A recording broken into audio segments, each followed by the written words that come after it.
9.3 minutes, 1 rebound, 1 assist, 1.3 turnovers, and 0 points per game on the season. Sometimes in life, you need to be smacked with a reality check to get back on the right path, and right now, the headlines for Bronny James are brutal. Bronny embarrassed father on biggest stage. Notorious former Laker rips soft Bronny. Bronny's stats look like a typo. Currently, the entire world is piling on Bronny to start this NBA season, but he is not the only one who is facing a brutal wake-up call. Zion Williamson is back on a losing team yet again, and a new foot injury could turn serious fast. As for the Golden State Warriors, when Steph Curry is on the court, at times they have looked like a contender, only after losing to the Bucks without Giannis, they showed us one thing. They still need another star. So today, we are digging into all 3 of these problems, because one of these situations can absolutely be fixed, and another one might already be past saving.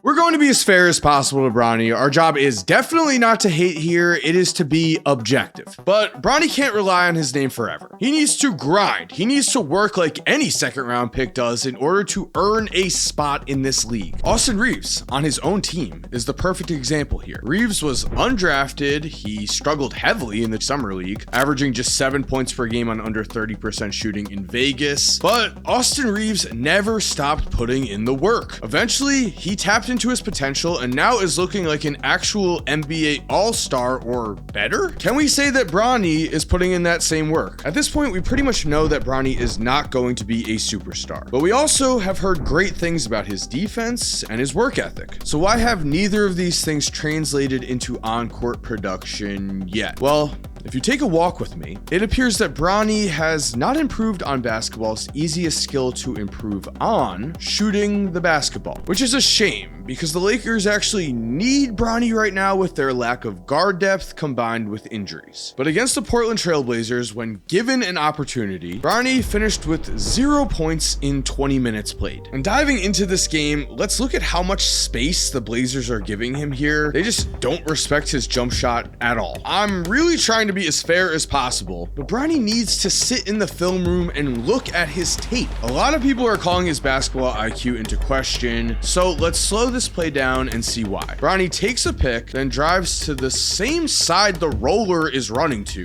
which causes 0 court spacing, leading to him taking a fall away jumper that he gets blocked from behind on. Not great, and now in the same quarter, just to emphasize how rough this has been so far. Again, Bronny gets a screen, dribbles to the roll side, not the opposite side of the roller, which means Donovan Clingan is able to guard both Bronny and DeAndre Ayton and force a turnover. To finish this game off, this is just absurd. Where is the touch on Bronny's pass on this play? But before we continue, I would like to thank DraftKings Sportsbook for sponsoring today's video. As we know, it is football season, which means wildly exciting plays are happening all of the time, and you can bet on them. Because do you love the thrill of live betting? Well, DraftKings Sportsbook has you covered. And new customers, I have some great news for you. If you sign up using my promo code Korzemba, all you have to do is bet $5 and get $300 if your bet wins paid in bonus bets, plus get 3 months of NBA League Pass no matter what. You are also able to stay in on the action and use those bonus bets on DraftKings same game parlays. Same game parlays give you a shot at an even bigger payout. And if sports betting is still not available in your state, don't worry. You can still join in on all the fun with DraftKings Daily Fantasy and have a shot to win cash prizes. So again, new customers bet just $5 and get $300 in bonus bets if your bet wins, plus get 3 months of NBA League Pass no matter what. Sign up using the URL that is in the description or using my promo code Korzemba. Thank you again to DraftKings Sportsbook for sponsoring today's video, and now let's get back into that video.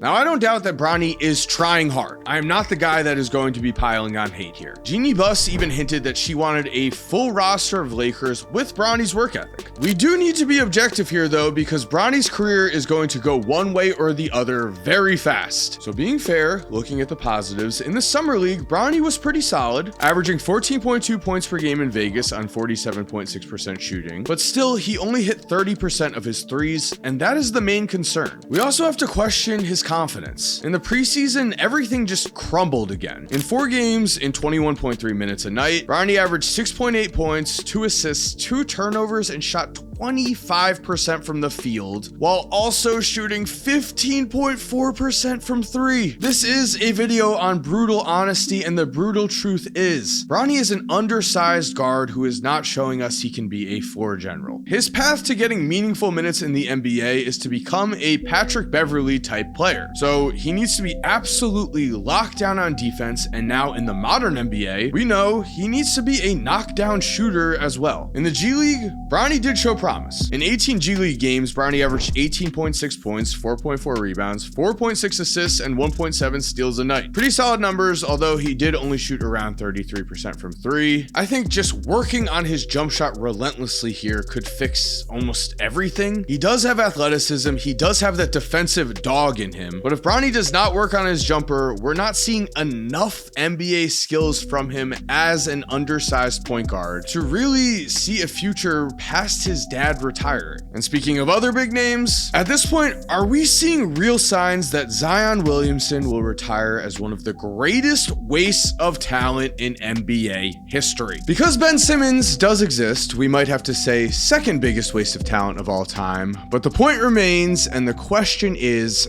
can Zion still turn this around? It is very obvious that Zion has lost weight to begin this season, only we also need to remember that Zion needs to be under a certain weight to keep his $40 million a year contract. This is a man who in his career has weighed over 300 pounds, and Zion also just sat against the Celtics with a foot injury, which is worrying for a player whose weight fluctuates up and down rapidly. With all of this said though, I do think it's too early to really judge Zion this year, but I also think a fresh start might be what he needs in order to unlock his potential. Unfortunately, the Pelicans have bet their entire future on him. In the 2025 draft, the Pels moved up 10 spots to pick number 13 and took Derek Queen. In doing so, they gave up their 2026 first round draft pick. New Orleans is currently 0-4, and the 2026 draft is seen as an elite incoming class. This could be an all-time blunder, and now, why would the Pelicans move Zion if tanking does not lead to a potential huge draft pick? We've seen a version of Zion's career play out in DeMarcus Cousins. DeMarcus was on the wrong team with the Sacramento Kings and ended up being essentially forgotten, even though at one point he was a top talent, a man who was challenging Anthony Davis for the best big man in the league. Zion has made a lot of personal mistakes, but he is skinny. That is promising and shows us some type of work ethic. The fact that he has not shot a three-pointer this entire season is concerning, but even so, when Zion is on the court and locked in, he looks and plays the part of a star. This season, against the Spurs on the very first play of the game, he dunked on Victor Wembanyama to make a statement. Later in the first, he took Wemby into the post, played some bully ball. No blocking that one, Wemby. Basket for Zion. And then later in this game, we saw a vintage Zion putback. He showed us he still has his bounce. He is still just 25 years old. We do have examples of guys such as Zach Randolph who were too heavy early on in their career and then had complete renaissances later in their career when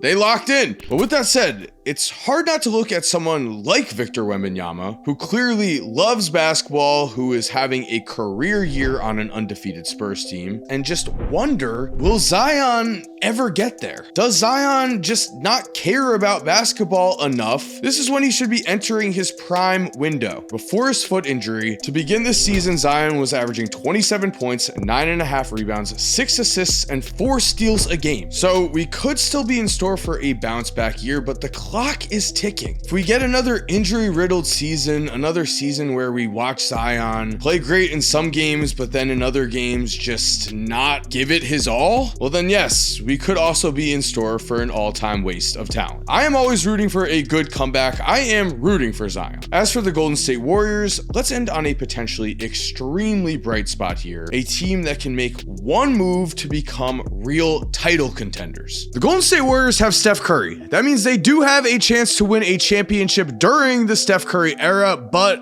Time is running out fast. Steph is playing at an all-NBA level yet again. If it weren't for the recent boom in everyone's stats, he'd be playing at an MVP level. 27 points, 4.2 rebounds, 4.8 assists, and 1.7 steals a game on elite efficiency. Wild for his age, and he's also the clutch player we know you can go to in big playoff games. Against the Nuggets in the second game of this year, Steph was unreal. With under 5 minutes to go, we had a drive to the basket to cut the lead to 5. Then down 3 with under 2 minutes to go. It's almost like Steph is automatic in these situations. Moving forward, down 3 with under 30 seconds to go. Paul George might say this is a bad shot, but is any shot a bad shot for Steph Curry? The Warriors won this game. They beat Jokic and the Nuggets, and Steph ended with 42 points. He was the best player on the court, and he's turning 38 soon, which is very impressive, but that also means Golden State needs to move quickly. Right now, I think we'd all agree they do not have enough to take down a team like the Oklahoma City Thunder. In 6 games so far this season, cracks have shown. Golden State has lost to the Blazers and a Giannis-less Bucks team. And while the Warriors offense is usually what puts them over the top, right now they are just 13th in both offensive and defensive rating. But with that said, the bones for a championship contender are really right here. Let's remember that while Jonathan Kuminga is currently a big part of this rotation, last season Steve Kerr had him in the doghouse a bit after an ankle injury sidelined him for 31 games. That didn't stop the Warriors from dominating. After the Jimmy Butler trade, Golden State turned from a team that was in danger of missing the playoffs into one of the best teams in the league. They finished 23-8 down the stretch with Jimmy on the roster, and that kind of pace would have made them a 61 team over the course of a single season. During that stretch, Kuminga only played 15 regular season games, and he averaged less than 21 minutes per game. He was not a major part of that run. This summer, Kuminga and Golden State had a contract standoff, and it's one of the league's worst kept secrets. Jonathan Kuminga will probably be traded. And while recent reports do say that Kuminga has no bad blood with the team, just a few weeks ago at an open practice, fans spotted Kuminga looking completely disengaged, like he didn't want to be there and on his phone while the rest of the team was having fun. Scrolling down on this Reddit post, man got the bag and knows he's getting traded. I was there and saw the same behavior. JK wasn't participating in any drills and was away from his teammates except during the karaoke portion. And while the dream candidates for Golden State would be Giannis or LeBron or even Bam, it's unlikely that any of those three will be traded this season. So if the Warriors do end up making a big time move, the most likely candidate would have to be Lauri Markkanen. The Utah Jazz are in tank mode. They have been reported to be very open to a Lauri trade. We do have to note in the summer of 2024, Draymond urged the Warriors front office to not trade for Lauri as he thought they'd be giving up too much to get him. But now, after stealing Jimmy Butler, this trade proposal of Jonathan Kuminga plus Moses Moody plus Buddy Hield, along with filler contracts and a few other first-round picks, would get Draymond exactly what he wanted at the time, a real title contender. Markkanen would be the perfect stretch shooter to complement Draymond and Jimmy Butler's drive to the basket and find the open man style of game. Lauri would also get more open looks than he could imagine with defenses needing to guard Steph. If Golden State does go all in on someone this season, again, the clock is ticking for Steph Curry, their best chance of creating a championship contender is to go all in on offense, to push their offense from number 13 in the league to top 3. Right now, Lauri is playing out of his mind, averaging 34 points per game, and while it is possible that Golden State waits until the summer to see if they can get someone like Giannis, we do have to remember, the longer they wait, the older Steph Curry is getting, and by the time the trade deadline rolls around, just like with Jimmy Butler last year, Golden State could evaluate their roster, say, we're not good enough, and pull the trigger on a big time trade. And there we have it. Thank you for watching today's video. If you did enjoy this content, I think you're going to really love this video right here. And if you're already subscribed, thank you so much for supporting. You are awesome. We all know it. And as always, have an awesome day and peace.